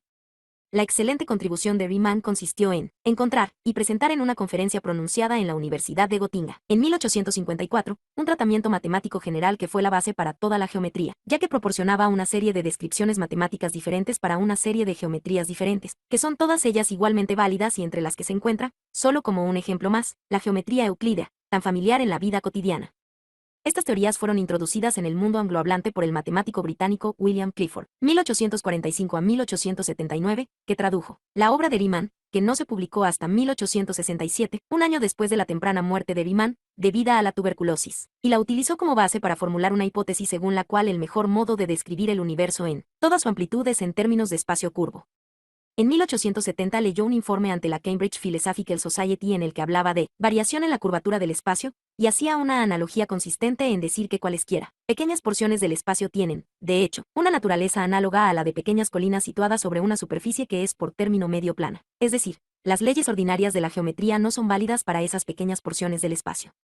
Hoy en día, según las teorías de Einstein, la analogía se hace a la inversa. Se considera que las concentraciones de materia, tales como el Sol, forman pequeños hoyuelos en el espacio-tiempo de un universo que en cualquier otro lugar es plano. 259, pero es una forma saludable de recordar el modo en que avanza la ciencia, paso a paso, y no mediante la obra de individuos aislados. Considerar el hecho de que Clifford hizo su versión de la analogía 9 años antes de que naciera Einstein. El propio Clifford murió, también de tuberculosis, el año en que Einstein nació, 1879, y nunca llegó a desarrollar sus teorías plenamente. Pero, cuando Einstein entró en escena, las cosas habían madurado y era claramente el momento de que surgiera la teoría general, por lo que su aportación, aunque muy inspirada, no es el hecho aislado de un genio, como a menudo se da a entender. La teoría general de la relatividad explica la relación entre el espacio-tiempo y la materia, considerando que la gravedad es la interacción que vincula a ambas cosas. La presencia de la materia hace que se curve el espacio-tiempo, y el modo en que los objetos materiales, o incluso la luz, siguen las curvaturas del espacio-tiempo es lo que se pone de manifiesto ante nosotros como gravedad. El resumen más elegante de esta idea es el aforismo: la materia le dice al espacio-tiempo cómo ha de curvarse, el espacio-tiempo le dice a la materia cómo ha de moverse. Naturalmente, Einstein deseaba aplicar sus ecuaciones al mayor conjunto de materia, espacio y tiempo que existe, al universo. No tardó en hacerlo, en cuanto 259 La teoría de Einstein predice el tamaño exacto de esos hoyuelos, por consiguiente, hasta qué punto la luz se desvía cuando sigue una línea de mínima resistencia al pasar cerca de un objeto como el Sol, razón por la cual fue tan importante la expedición de Eddington para hacer observaciones durante los eclipses en 1919. Terminó la teoría general de la relatividad y publicó los resultados en 1917. Las ecuaciones o fórmulas que desarrolló tienen una característica extraña e inesperada. En su forma original, no permiten la posibilidad de un universo estático. Las ecuaciones insistían en que el propio espacio, con el paso del tiempo, debía expandirse o contraerse, pero no podía permanecer siempre igual. Recordemos que, en aquella época, se creía que la Vía Láctea era prácticamente la totalidad del universo, y no mostraba signo alguno de expansión o contracción. Se había medido ya por primera vez unos pocos corrimientos hacia el rojo de varias nebulosas, pero nadie sabía qué significaba aquello, y en cualquier caso, Einstein no conocía los trabajos de Schleifer. En consecuencia, añadió otro término a sus ecuaciones para mantener invariable, sin contracciones ni expansiones, el universo que describían. Este término se suele llamar constante cosmológica y se representa habitualmente mediante la letra griega lambda, x. Según las propias palabras de Einstein, ese término es necesario únicamente para hacer posible una distribución cuasi estática de la materia, lo cual es necesario dadas las pequeñas velocidades de las estrellas. En realidad, es erróneo hablar de la constante cosmológica. Las ecuaciones creadas por Einstein permitían elegir diferentes valores del término lambda, algunos de los cuales harían que el universo se expandiera más rápido, al menos uno de ellos lo mantendría invariable, y otros harían que se contrajese. Pero Einstein creyó que había descubierto una descripción matemática única de la materia y el espacio-tiempo que encajaba con el universo tal como éste se conocía en 1917. El universo en expansión, sin embargo, en cuanto se hicieron públicas las ecuaciones de la teoría general, otros matemáticos las utilizaron para describir distintos modelos del universo.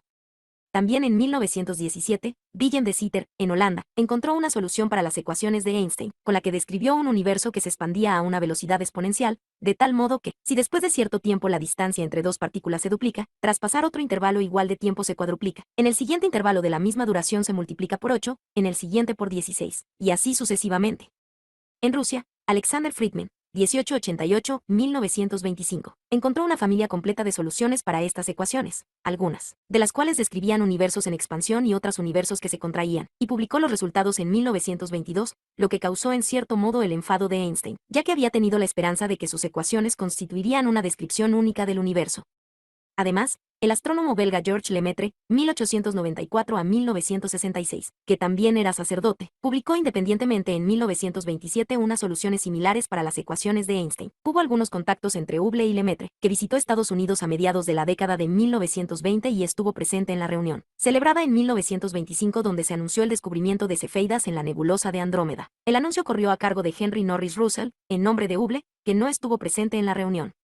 Lemaître también mantuvo correspondencia con Einstein. De una forma u otra, a principios de la década de 1930, cuando Hubble y Jameson publicaron los corrimientos hacia el rojo y las distancias correspondientes a cerca de 100 galaxias. demostrando que el corrimiento hacia el rojo es proporcional a la distancia. No solo estaba claro que el universo se encontraba en expansión, sino que ya se disponía de una descripción matemática de dicha expansión en realidad, un surtido de modelos cosmológicos de este tipo. Es importante aclarar que el corrimiento hacia el rojo que se constata en cosmología no está ocasionado por el movimiento de las galaxias a través del espacio y, por consiguiente, no es un efecto Doppler. La causa es que el espacio intergaláctico se estira a medida que pasa el tiempo, exactamente del modo que describían las ecuaciones de Einstein, pero que Einstein se negaba a creer en 1917. Si el espacio se estira mientras la luz viaja hacia nosotros desde otra galaxia, entonces la propia luz se estirará a longitudes de onda más largas, lo cual, para la luz visible, significa moverla hacia el extremo rojo del espectro. 260. La existencia de la relación observada entre el corrimiento hacia el rojo y la distancia, ley de Hubble, implica que el universo era más pequeño en el pasado, no en el sentido de las galaxias estuvieran todas ellas apretadas formando un bloque en un mar de espacio vacío, sino que no había espacio ni entre las galaxias, ni en el exterior de ellas, ese exterior no existía. A su vez, esto implica que hubo un comienzo para el universo, un 260. Se puede ver esto gráficamente dibujando una línea ondulante en una gruesa banda elástica, y estirando luego esta banda. Concepto que repugnaba a muchos astrónomos de la década de 1930, incluido Eddington, pero que el sacerdote católico romano Lemaitre aceptó de todo corazón. Lemaitre desarrolló la idea de lo que él llamó el átomo primordial, o, a veces, el huevo cósmico, en el que se encontraba inicialmente toda la materia del universo en un solo bloque, como en una especie de núcleo superatómico, que luego explotó y se fragmentó, como una colosal bomba de fisión. Esta idea captó la atención del público en general durante la década de 1930, pero la mayoría de los astrónomos coincidieron con Eddington en la creencia de que realmente no pudo haber existido un comienzo del universo. Lo que actualmente se conoce como modelo del Big Bang 261 no llegó a formar parte de las líneas principales de la astronomía, y con pocos adeptos, hasta la década de 1940, a raíz del trabajo del exaltado George Gamow, 1904 a 1968, un ruso emigrado, y sus colegas de la Universidad George Washington y de la Universidad Johns Hopkins, en Washington, D.C. Aparte de la dificultad que tuvieron al principio muchos astrónomos para aceptar la idea de que el universo había tenido un comienzo, en las décadas de 1930 y 1940 surgió otro problema con esta interpretación, directa de las observaciones realizadas por Hubble y Jameson, y continuadas pronto por otros astrónomos, aunque el equipo de Mount Wilson se reservó las ventajas tecnológicas del telescopio de 100 pulgadas. Aunque seguía estando plagada por los problemas ligados a las observaciones mencionados anteriormente, y por la confusión entre las cefeidas y otros tipos de estrellas variables, la escala de distancias desarrollada por Hubble a principios de la década de 1930 fue un error, según los conocimientos actuales, ya que los verdaderos valores aparecían multiplicados aproximadamente por 10. Según esto, Hubble pensó que el universo se expandía a una velocidad 10 veces mayor que la que se admite hoy en día.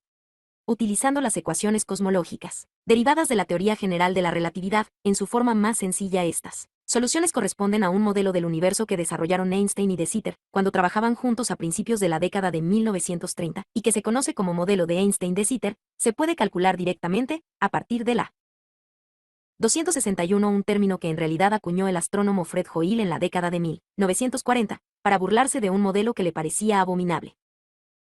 Relación entre el corrimiento al rojo y la distancia, el tiempo que ha transcurrido desde el Big Bang. Debido a que los datos de Hubble implicaban que el universo se expandía con una velocidad 10 veces mayor que la aceptada actualmente, los cálculos basados en estos datos daban una edad del universo que era un décimo del valor aceptado hoy en día, solo 1.200 millones de años, apenas un tercio de la edad de la Tierra determinada de forma correcta. Estaba claro que había algún error, y hasta que se resolvió la cuestión de la edad del universo, muchos tuvieron dificultades para tomarse en serio la idea del átomo primordial. El modelo del estado estacionario del universo. Este problema de la edad del universo fue precisamente una de las razones por las que Fred Hoyle, 1915 a 2001, German Bandy, 1919, y Thomas Gold, 1920, encontraron, durante la década de 1940, una alternativa al Big Bang, conocida como el modelo del estado estacionario asterisco del universo. En esta teoría, el universo se consideraba eterno y siempre en expansión, pero siempre con un aspecto muy parecido al que presenta actualmente, ya que continuamente se crea nueva materia, en forma de átomos de hidrógeno, dentro de los huecos que dejan las galaxias a medida que se alejan. La creación de esta materia nueva se realiza justo a la velocidad adecuada para fabricar nuevas galaxias que rellenen los huecos. Esta alternativa al Big Bang, que era lógica y viable, estuvo vigente durante la década de 1950 y parte de la de 1960. Después de todo, no es más sorprendente la idea de que la materia se cree continuamente, un átomo tras otro, que decir que todos los átomos del universo se crearon de una vez, en un acontecimiento único llamado Big Bang.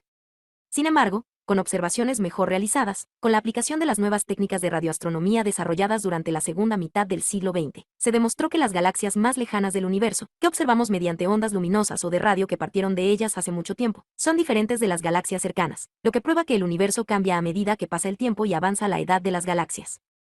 La propia cuestión de la edad del universo fue resolviéndose gradualmente a medida que se dispuso de telescopios mejores, sobre todo el reflector de 200 pulgadas de Mont Palomar, terminado en 1947 y bautizado en honor a Halley, y cuando se resolvió la confusión entre las cefeidas y otros tipos de estrellas variables.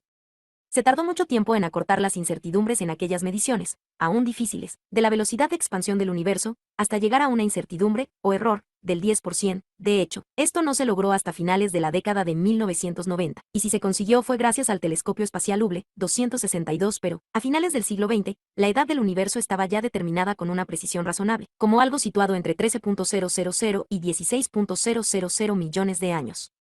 Con estas cifras nos podemos quedar tranquilos, en el sentido de que el universo es más viejo que cualquier otra cosa de la que podamos medir la edad, incluidas la propia Tierra y las estrellas más antiguas 263. Pero todo esto quedaba todavía perdido en un futuro lejano, cuando Gamow y sus colegas comenzaron una investigación científica sobre lo que sucedió realmente en el Big Bang. La naturaleza del Big Bang en realidad. Gamow había sido uno de los discípulos de Friedman durante la década de 1920, y también visitó la Universidad de Gotinga, el Cavendish Laboratory y el Instituto Niels Bohr en Copenhague, donde realizó contribuciones importantes al desarrollo de la física cuántica. En particular demostró cómo la incertidumbre cuántica podía hacer que las partículas alfa escaparan de los núcleos atómicos radioactivos durante la desintegración alfa, en un proceso conocido como efecto de túnel. La fuerza nuclear fuerte es la que mantiene en su lugar a las partículas alfa, pero en estos núcleos dichas partículas tienen casi la energía suficiente para escapar, aunque no toda la que necesitan, según la teoría clásica. Sin embargo, la teoría cuántica dice que una partícula alfa puede tomar prestada la energía suficiente para realizar esta tarea, gracias a la incertidumbre cuántica, ya. 262. Los datos más recientes sugieren que el universo puede haber empezado ahora a expandirse con mayor rapidez, presumiblemente porque, después de todo, existe una constante cosmológica.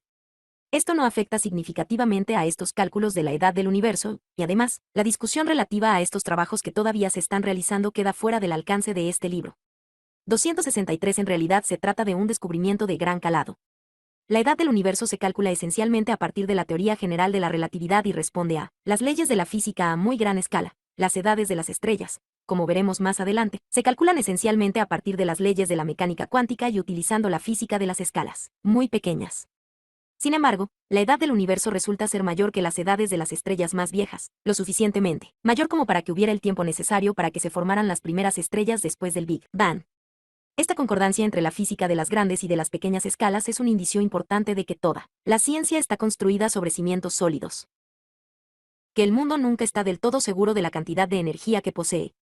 La partícula escapa como si hubiera excavado un túnel para salir del núcleo, y luego amortiza la energía que ha tomado prestada, antes de que el mundo tenga tiempo para darse cuenta de que se haya prestado esa energía.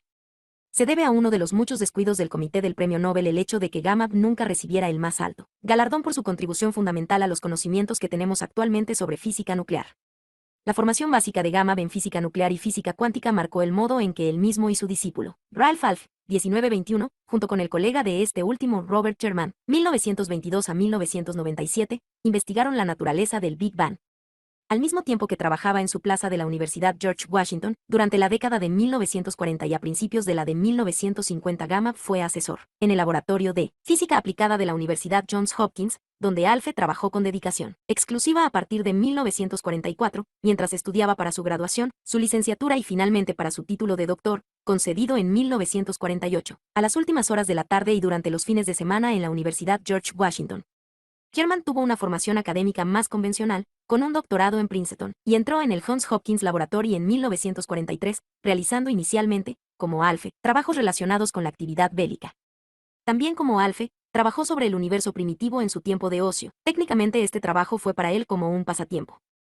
Bajo la supervisión de Gamow, Alphy investigó para su doctorado sobre el modo en que los elementos más complicados podían formarse a partir de elementos sencillos en las condiciones que, según suponían ellos, debían haber existido en el Big Bang, cuando todo el universo observable estaba encerrado en un volumen no mayor que nuestro sistema solar actual.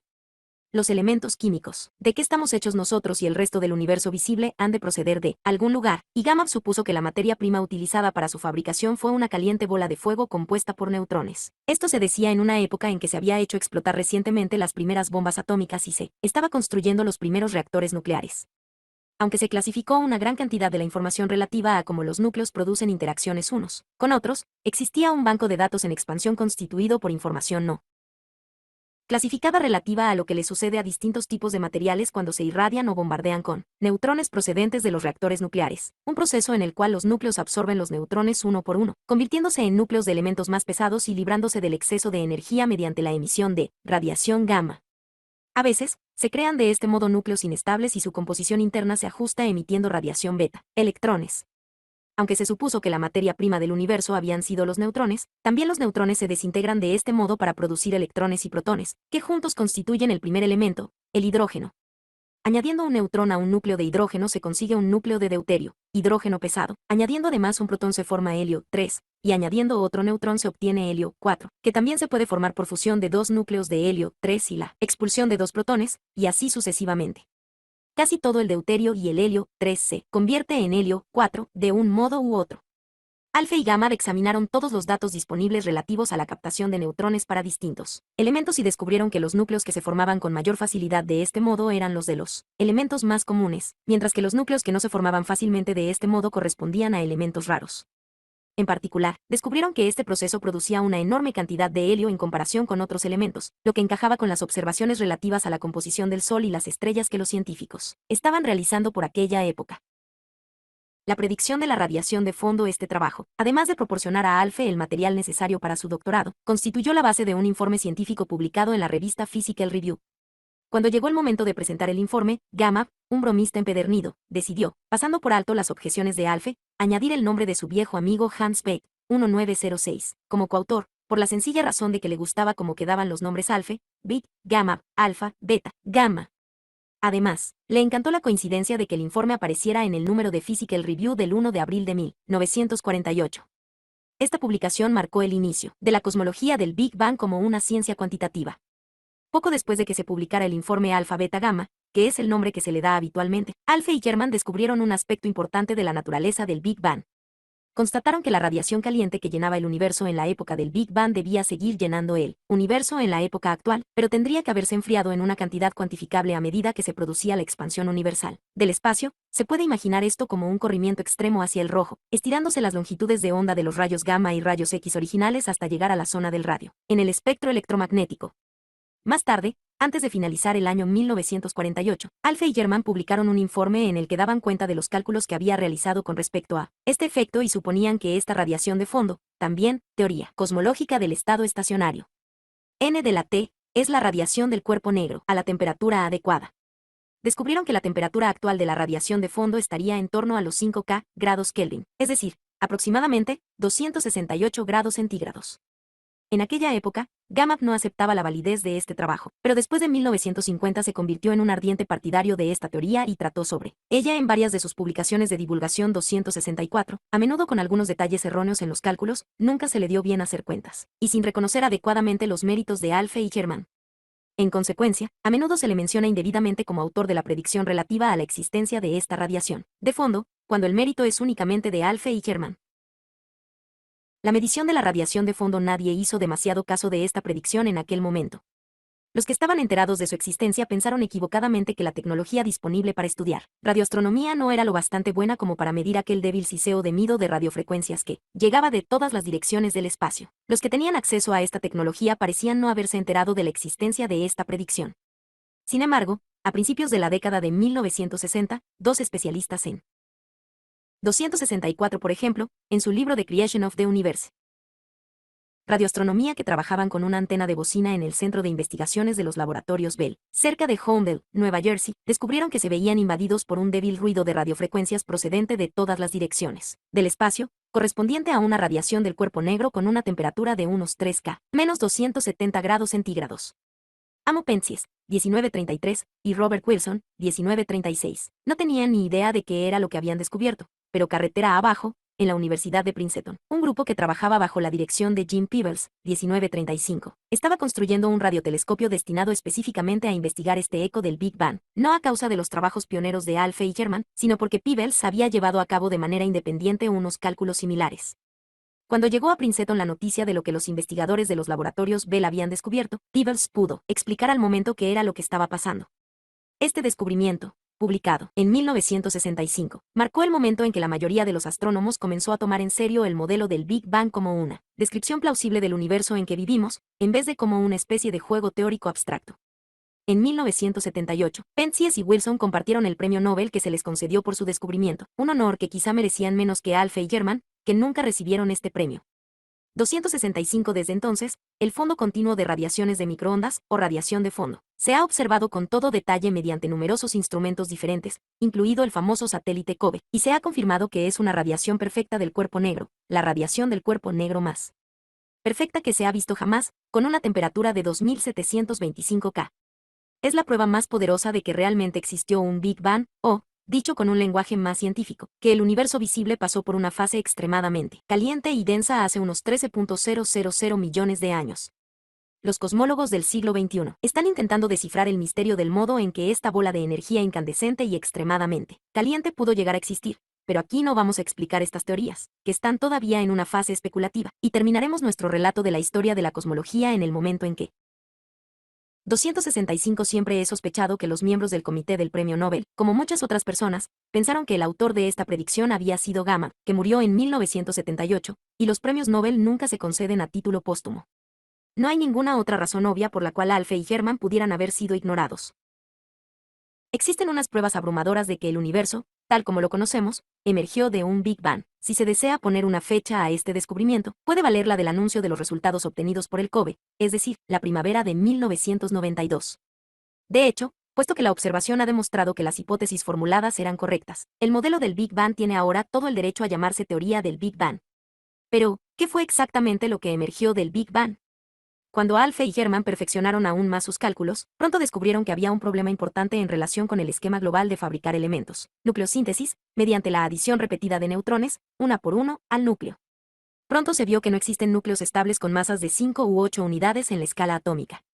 Comenzando con un mar de protones y neutrones, según se cree actualmente, fabricados a partir de energía pura en la bola de fuego del Big Bang y de acuerdo con la fórmula E igual a mc2, es fácil producir hidrógeno y helio. Además, las versiones modernas de los cálculos realizados por los pioneros del equipo de Gamow nos dicen que una mezcla de aproximadamente un 75% de hidrógeno y un 25% de helio pudo fabricarse de esta manera en el Big Bang. Pero, si se añade un neutrón al helio 4, se obtiene un isótopo tan inestable que expulsaría el neutrón añadido antes de que éste tuviera tiempo de producir una interacción y hacer que el núcleo fuera estable. Se puede producir una pequeña cantidad de litio, 7 mediante unas interacciones raras en las que se unen un núcleo de helio 3 y otro de helio 4, pero, en las condiciones existentes en la bola de fuego del Big Bang, el paso siguiente es producir un núcleo de berilio 8, que inmediatamente se rompe en dos núcleos de helio 4. Si en el Big Bang se pudiera fabricar solo hidrógeno y helio, y pequeños vestigios de litio 7 y deuterio, entonces todos los demás elementos tendrían que haber sido producidos en algún otro lugar. Ese otro lugar, el único lugar alternativo posible, es el interior de las estrellas. Sin embargo, fue surgiendo gradualmente el conocimiento del modo en que esto sucedía, comenzando con la constatación, a finales de la década de 1920 y durante la de 1930, de que el Sol y las estrellas no están hechos de la misma mezcla de elementos que la Tierra. La idea de que el Sol estuviera hecho básicamente de la misma clase de materia que la Tierra, pero más caliente, tenía una larga tradición, y formaba parte de los ñutos que dio el primer intento conocido de describir los cuerpos celestes en lo que llamaríamos ahora términos científicos, en vez de considerarlos dioses. Esto se remonta al filósofo griego Anaxágoras de Atenas, que vivió en el siglo V AC. El filósofo Anaxágoras desarrolló sus teorías sobre la composición del Sol cuando un meteorito cayó cerca de Egospótamos. El meteorito estaba al rojo vivo cuando llegó al suelo y había caído del cielo, por lo que Anaxágoras dedujo que procedía del Sol. Dado que en gran parte estaba compuesto por hierro, Anaxágoras llegó a la conclusión de que el Sol estaba hecho de hierro. Como no sabía nada sobre la edad de la Tierra, ni sobre cuánto tiempo tardaría en enfriarse una gran bola de hierro al rojo vivo, o si podría existir una forma de energía que mantuviera el brillo del Sol, la idea de que el Sol fuera una bola de hierro incandescente constituía en aquella época una buena hipótesis de trabajo, aunque no fueron muchos los que tomaron en serio a Anaxágoras en aquellos momentos. Cuando los científicos, a principios del siglo XX, empezaron a pensar sobre la energía nuclear como fuente de calor del Sol, la constatación de que la desintegración radioactiva de una cantidad relativamente pequeña de radio podía mantener el brillo del Sol, aunque solo fuera durante un tiempo relativamente corto, fomentó la idea de que la mayor parte de la masa del Sol podría estar formada por elementos pesados. En consecuencia, cuando unos pocos astrónomos y físicos comenzaron a investigar cómo la fusión nuclear podría aportar la energía que mantiene calientes al Sol y a las estrellas, lo que hicieron al principio fue investigar procesos en los que los protones, núcleos de hidrógeno, se fusionan con núcleos de elementos pesados, suponiendo que los elementos pesados eran abundantes y los protones escasos dentro de las estrellas. Incluso Eddington, con los comentarios prescientes que formuló en 1920 sobre la conversión del hidrógeno en helio, lo único que estaba haciendo era sugerir que el 5% de la masa de una estrella podría estar, inicialmente, en forma de hidrógeno. El proceso mediante el cual los protones penetran en los núcleos pesados es lo contrario del proceso de la desintegración alfa, en la que una partícula alfa, un núcleo de helio, escapa de un núcleo pesado y esta fuga se rige por las mismas reglas del efecto cuántico de túnel que descubrió Gamma. Los cálculos de Gamma relativos al efecto de túnel se publicaron en 1928, solo un año más tarde. El astrofísico galés Robert Atkinson, 1889 a 1982, y su colega alemán Fritz Hautermans, 1903 a 1966, que previamente habían trabajado con Gamma, publicaron un informe en el que daban cuenta del tipo de reacciones nucleares que podrían producirse dentro de las estrellas cuando los protones se fusionaran con los núcleos pesados. Su informe comenzaba con las palabras siguientes: Gamma ha demostrado recientemente que las partículas dotadas de carga positiva pueden penetrar en el núcleo del átomo, aunque la creencia tradicional considere que la energía de estas partículas es inadecuada. Esta es la cuestión clave. En particular, Eddington había utilizado las leyes de la física para calcular la temperatura existente en el centro del Sol a partir de su masa, su radio y la velocidad a la que libera energía en el espacio. Sin el efecto de túnel, esta temperatura, unos 15 millones de grados Kelvin, es demasiado baja para que los núcleos puedan reunir las fuerzas suficientes para vencer su repulsión eléctrica mutua y mantenerse juntos. A principios de la década de 1920, cuando los físicos estudiaron por primera vez las condiciones de temperatura y presión necesarias para que los protones se fusionaran produciendo helio, a muchos de ellos el problema de la temperatura demasiado baja les pareció insuperable. En su libro The Infernal Constitution of the Stars, publicado en 1926, precisamente cuando se estaba produciendo la revolución cuántica, Eddington contestó lo siguiente: no vamos a discutir con los críticos que sostienen que las estrellas no están lo suficientemente calientes como para que tenga lugar este proceso, lo que les decimos es que se vayan a buscar un lugar más caliente. Generalmente se ha interpretado esto entendiendo que Eddington mandaba a sus críticos al infierno. Fue la revolución cuántica, y en particular el efecto de túnel, lo que pronto demostró que Eddington tenía razón cuando se mantenía en sus 13, y, al mismo tiempo, no se puede encontrar una muestra más clara de la interdependencia entre las distintas disciplinas científicas. Solo se pudo avanzar en el conocimiento del funcionamiento interno de las estrellas cuando empezaron a conocerse las propiedades cuánticas de entidades como los protones. Pero incluso Atkinson y Hautermans, como ya hemos visto, seguían sosteniendo en 1928 que el Sol era rico en elementos pesados. Sin embargo, precisamente en la época en que estaban realizando sus cálculos, la espectroscopia llegó a serlos bastante sofisticada como para proyectar una sombra de duda sobre su tesis. En 1928, la astrónoma de origen británico Cecilia Payne, posteriormente Cecilia Payne Gaposchkin, 1900 a 1979, estaba trabajando para su tesis doctoral en el Radcliffe College, bajo la supervisión de Henry Norris Russell.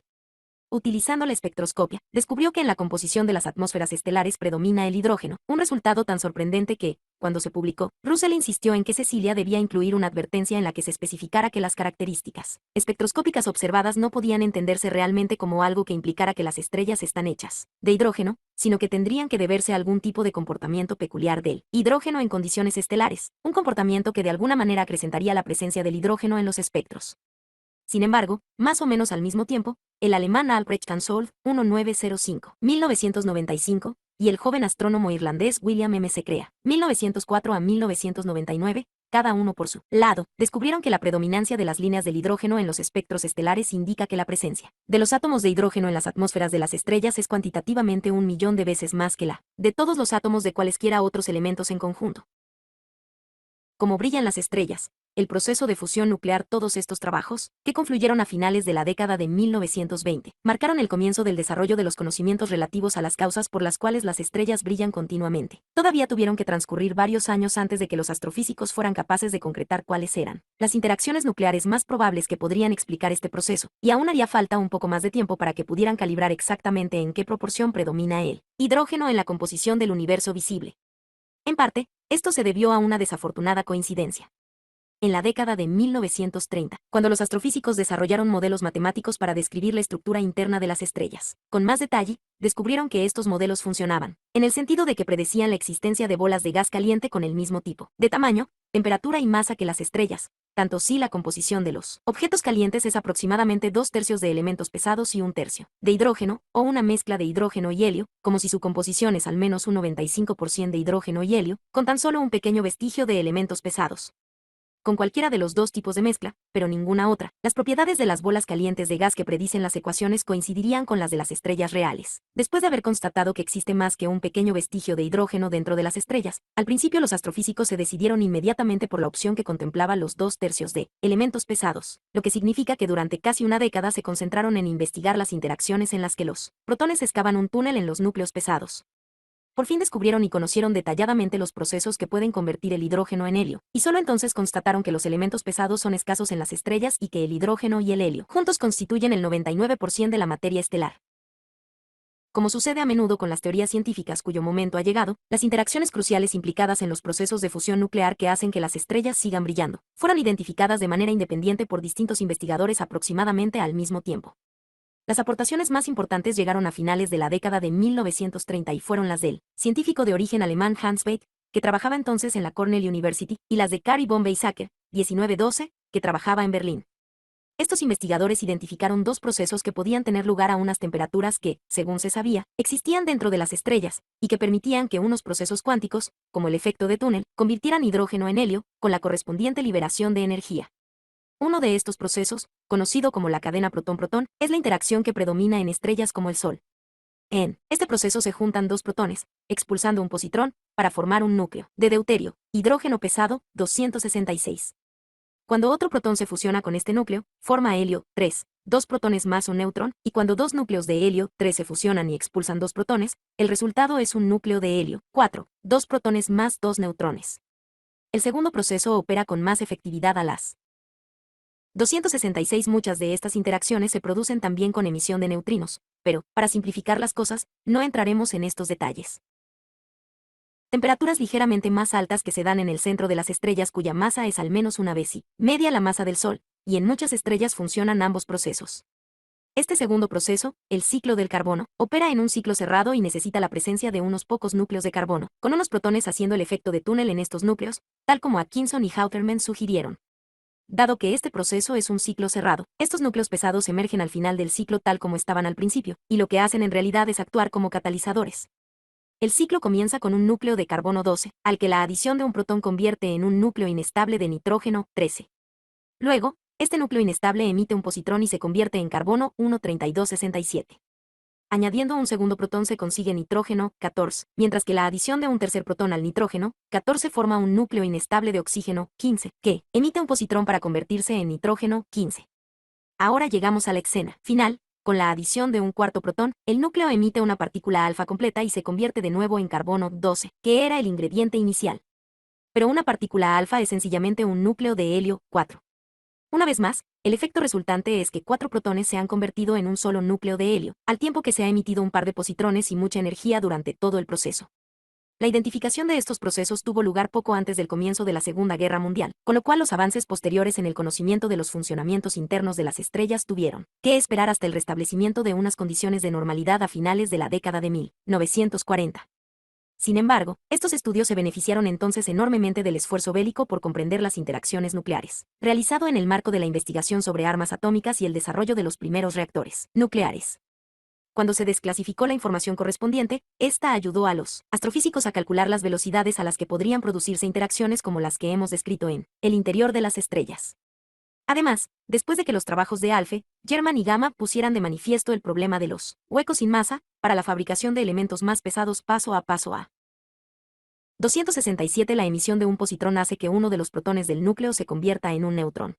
A partir del hidrógeno y el helio, en la década de 1950 varios astrónomos se dedicaron a estudiar el problema de la fabricación de elementos pesados, que, al fin y al cabo, tenían que venir de algún sitio, en el interior de las estrellas. Una de las teorías que se barajaron fue la posibilidad de que 3 núcleos de helio, 4, 3 partículas alfa, pudieran fusionarse prácticamente al mismo tiempo, para formar un núcleo estable de carbono 12, sin tener que formar el altamente inestable berilio 8 como paso intermedio. Quien aportó la idea crucial fue el astrónomo británico Fred Hoyle en 1953. Lo mismo que la física clásica, afirmaba que dos protones no podían fusionarse en las condiciones existentes en el interior de una estrella. Como el Sol, las nociones más elementales de la física nuclear dicen que las interacciones triple alfa podrían ocurrir, pero serían demasiado escasas para fabricar cantidades suficientes de carbono durante el tiempo de vida de una estrella. En la mayoría de los casos, estas colisiones triples lanzarían las partículas en distintas direcciones, en vez de combinarlas en un solo núcleo. El concepto de resonancias, el enigma de la fusión de los protones se resolvió mediante el efecto túnel en el marco de la física cuántica. Dado que no había otras evidencias, salvo el hecho de que el carbono existe, Hoyle planteó una solución relativamente consistente al enigma de las interacciones triple alfa, que el núcleo de carbono 12 debía poseer una propiedad conocida como resonancia, que aumentaba considerablemente la probabilidad de que se fusionaran tres partículas alfa. Estas resonancias son estados de energía superior a la habitual.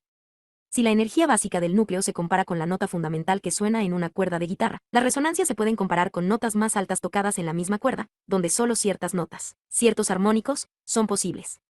No había nada misterioso en la idea de las resonancias cuando Hoyle planteó esta sugerencia, pero no había modo de calcular. Por adelantado que resonancias debería tener el carbono 12, por lo que, para que el troco funcionara, el carbono 12 debía tener una resonancia con una cierta energía muy concreta, correspondiente a una nota muy pura. Hoyle persuadió a Willy Fowler, 1911 a 1995, un físico experimental que trabajaba en Caltech, de que debía realizar experimentos para comprobar la existencia de dicha resonancia en el núcleo de carbono 12. Los resultados fueron exactamente los que Hoyle había predicho.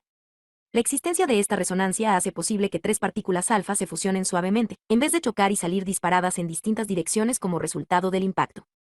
Esto crea un núcleo muy energético de carbono 12, que luego irradia su exceso de energía y se estabiliza en el nivel de energía básico, conocido como estado fundamental. Fue el descubrimiento crucial que explicaba cómo pueden formarse elementos más pesados que el helio dentro de las estrellas. 268. Si se dispone de núcleos de carbono con los que trabajar, es posible formar elementos más pesados añadiendo más partículas alfa, yendo desde el carbono 12 al oxígeno 16, para pasar luego de este al neón 20, y así sucesivamente, o por el procedimiento de adición de protones, como una alimentación gota a gota, tal como plantearon Atkinson y Hautermans, o, en un contexto diferente, Alphe y Germain, este tipo de proceso funciona también en el ciclo del carbono. Hoyle, Fowler y sus colegas de origen británico Jeffrey Burbidge, 1925, y Margaret Burbidge, 1922, ofrecieron la versión definitiva sobre este modo de formación de los elementos en el interior de las estrellas, en un informe publicado en 1.95-72-69. Basándose en este trabajo, los astrofísicos pudieron hacer modelos detallados del funcionamiento interno de las estrellas, y, comparando estos modelos con las observaciones de estrellas reales, lograron determinar los ciclos vitales de las estrellas y averiguar, entre otras cosas, las edades de las estrellas más antiguas de nuestra galaxia.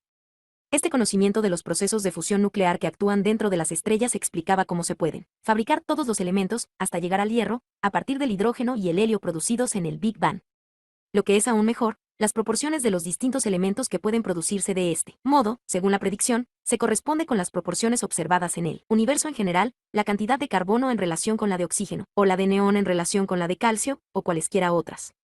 Pero lo que no se puede explicar es la existencia de elementos más pesados que el hierro, porque los 268. Es interesante observar que este descubrimiento se hizo medio siglo después de que Rutherford hubiera identificado la radiación alfa como una radiación de núcleos de helio. 269. Con el nombre de los autores en orden alfabético, Burbidge, Fowler y Hoyle, los astrónomos suelen referirse a este informe como B2FH. Núcleos del hierro son la forma más estable de la materia común, con el mínimo de energía. Para producir núcleos de elementos aún más pesados, como el oro, el uranio o el plomo, se ha de suministrar energía para forzar a los núcleos a fusionarse. Eso sucede cuando las estrellas que tienen bastante más masa que el Sol llegan al final de sus vidas y se les agota el combustible nuclear que puede generar calor, por el tipo de interacciones que acabamos de describir, para mantenerlas en un bloque. Cuando su combustible se agota, estas estrellas se hunden espectacularmente sobre sí mismas, y mientras lo hacen, se liberan unas enormes cantidades de energía gravitatoria que se convierten en calor.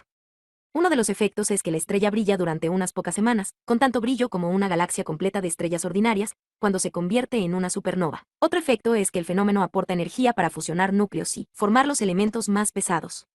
Y un tercer efecto es potenciar una enorme explosión en la que la mayor parte de la materia de la estrella, incluidos los elementos pesados, se dispersa por el espacio interestelar para formar parte de la materia prima que formarán nuevas estrellas, planetas y quizás también seres humanos. En las décadas de 1960 y 1970, muchos científicos se dedicaron a desarrollar los modelos teóricos que describen todos estos fenómenos, realizando observaciones de supernovas, que son acontecimientos bastante poco frecuentes en otras galaxias. Posteriormente, en 1987, se vio la explosión de una supernova en las cercanías de nuestra galaxia, concretamente en la Gran Nube de Magallanes, la supernova más próxima a nosotros que se ha visto desde la invención del telescopio astronómico. Con una batería de telescopios modernos enfocando este acontecimiento durante meses, analizando todos sus detalles mediante observaciones en todas las longitudes de onda posibles, se vio que los procesos que se desarrollaban en esta supernova encajaban muy bien con las predicciones de aquellos modelos, colocando eficientemente en su lugar la última pieza que completaba nuestro conocimiento de los aspectos básicos relativos al funcionamiento de las estrellas. Figura 41. Imagen óptica, en negativo, del conglomerado estelar globular NGC 362. Para aquellos astrónomos que habían visto cómo se desarrollaba este conocimiento a lo largo de un intervalo de tiempo equivalente a la duración de una vida humana, estos fueron los descubrimientos más importantes y emocionantes en relación con el origen de los elementos. Además, confirmaban que el modelo teórico es en gran medida correcto. El chon y el lugar de la especie humana en el universo. Esto nos lleva a lo que es, desde mi punto de vista, el descubrimiento más profundo en toda la historia del esfuerzo científico. Los astrónomos pueden calcular con gran precisión cuánto material de distintos tipos se fabrica dentro de las estrellas y queda disperso por el universo después de la explosión de las supernovas y tras otros estallidos estelares de menor envergadura. Utilizando la espectroscopia, pueden confirmar estos cálculos midiendo la cantidad de los diferentes tipos de materiales contenidos en las nubes de gas y polvo que se encuentran en el espacio, es decir, la materia prima a partir de la cual se forman las nuevas estrellas y los nuevos sistemas planetarios. Lo que descubren es que, además del helio, que es un gas inerte que no interviene en las reacciones químicas, los 4 elementos más frecuentes en el universo son el carbono, el hidrógeno, el oxígeno y el nitrógeno, que se designan en conjunto mediante el acrónimo CHON. Se trata de una verdad definitiva que revelada a través de un proceso de investigación que comenzó cuando Galileo dirigió por primera vez su telescopio hacia el cielo, y ha finalizado con las observaciones de la supernova de 1987. Otra línea de investigación, de la que se pensó durante siglos que no parecía tener relación con el estudio científico de las estrellas, comenzó un poco antes, cuando Besalio comenzó a situar el estudio del cuerpo humano en un nivel científico. La verdad última revelada a lo largo de esta línea de investigación, y que culminó con la investigación del ADN en la década de 1950, es la ausencia de pruebas que justifiquen la existencia de una fuerza vital específica, pero también es la constatación de que toda la vida existente sobre la Tierra, incluida la vida humana, está basada en procesos químicos, y los 4 elementos más comunes que intervienen en esta química de la vida son el hidrógeno, el carbono, el oxígeno y el nitrógeno. Estamos hechos precisamente de las materias primas que son más fáciles de encontrar en el universo. Esto implica que la Tierra no es un lugar especial y que las formas de vida basadas en el chon pueden darse con gran probabilidad en todo el universo, no solo en nuestra galaxia, sino también en otras. Definitivamente la humanidad queda fuera de cualquier lugar especial dentro del universo y se completa así el proceso que comenzó con Copérnico y de Revolutionibus. La Tierra es un planeta corriente que gira en órbita alrededor de una estrella corriente en los arrabales de una galaxia de tipo medio. Nuestra galaxia contiene cientos de miles de millones de estrellas y hay cientos de miles de millones de galaxias. En el universo visible, todas ellas llenas de estrellas, parecidas al Sol y entrelazadas con nubes de gas y polvo ricas en chon. Nada se podría añadir ya para descartar la idea prerrenacentista de que la Tierra estaba en el centro del universo, con el Sol y las estrellas girando alrededor de ella, y la humanidad como pináculo único de la creación y cualitativamente diferente de las formas menores de vida. Hacia lo desconocido, significan estos descubrimientos, como algunos han sugerido, que la ciencia está a punto de llegar a su final. Ahora que sabemos cómo funcionan la vida y el universo, ¿queda algo más, que no sea completar algunos detalles? Creo que sí. Incluso el mero hecho de completar los detalles va a ser una larga tarea, pero la ciencia como tal está experimentando actualmente un cambio cualitativo. La analogía que he utilizado anteriormente, y sobre la cual no puedo añadir nada mejor, es la del juego del ajedrez. Un niño pequeño puede aprender las reglas del juego, incluso las más complicadas, como el movimiento del caballo. Pero esto no convierte al niño en un gran maestro del ajedrez, e incluso el maestro más grande que haya existido, nunca pretendería saber todo lo que hay que saber sobre este juego.